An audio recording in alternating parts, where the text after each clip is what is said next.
Hello guys, welcome to my blog है। हामी घर जाँदैछौँ अनि यहाँ पठाउ गरेको थियो कुरी राखेको होइन। यो मान्छे चाहिँ हामीलाई छोड्न आएको रह्यो कि बिचरा कुरेर बसिरहेको होइन। अनि हामी चाहिँ गाडी चढ्यौँ।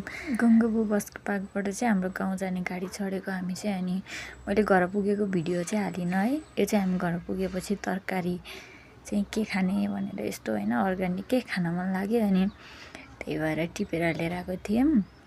अनि बेलुकाखेरिमा चाहिँ कुखुरा काटेको क्या, हाम्रो घरमै फार्म छ नि त। अनि त्यही भएर भाइले र अर्को भाइ दुईजना मिलेर कुखुरा काटेर खाँदैछन्। अनि यो चाहिँ मेरो कान्छा भाइलाई पनि देखाऊ भनिराखेको थियो एक दुईजनाले, थाहा हुने चिन्नेहरूले हो कि होइन भनेर त्यो कन्फर्म गर्नको लागि के। हामीलाई भन्दा पनि मेरो भाइलाई चाहिँ चिन्ने मान्छे धेरै छ कि। अनि उसलाई चाहिँ चिन्छ होइन। अनि उसको दिदी म हो भनेदेखि चाहिँ फेरि मलाई पनि चिन्छ क्या। अनि यति बेला चाहिँ हाम्रो घरमा चाहिँ कसार बाट्ने दिन हुँदै थियो के, भोलिपल्टको यो भिडियो चाहिँ होइन। अनि मैले चाहिँ सबैजनालाई चिया लगिदिएँ के। अनि एक लट चिया लगिदिइसकेको थिएँ, अनि फेरि पुगेन। अनि अर्को लट चिया बनाएर अनि लगिदिँदैछु कि। यो चाहिँ बेहुलो होइन। अनि बेहुलाको बुबाहरू हुनुहुन्छ उहाँहरू। अनि हामी चाहिँ चिया खाँदै यसो गफसफ गर्दै होइन, सरसफाइतिर पनि यसो लम्किँदै यताउति हुन्छ नि।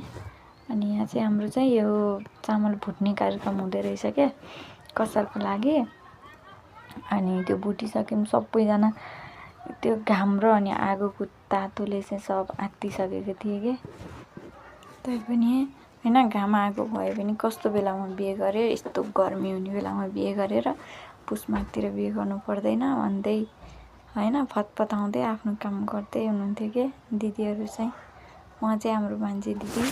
अरूले काम गरेको देखेर मेरो भाइलाई पनि काम गर्न मन लाग्यो अरे के। यो चाहिँ मेरो सानो भाइ के, मेरो भक्कै दुईवटा भाइ, एउटा ठुलो एउटा सानो भाइ काम गरेको। अनि आमाहरूले चाहिँ पात कासिराख्नु भएको रहेछ क्या भित्रपट्टि पनि होइन। मैले देखेकै थिइनँ क्या पहिला, भिडियो गर्दै गएको। अनि देखेँ भिडियो लामो भयो, हेरिदिनु है।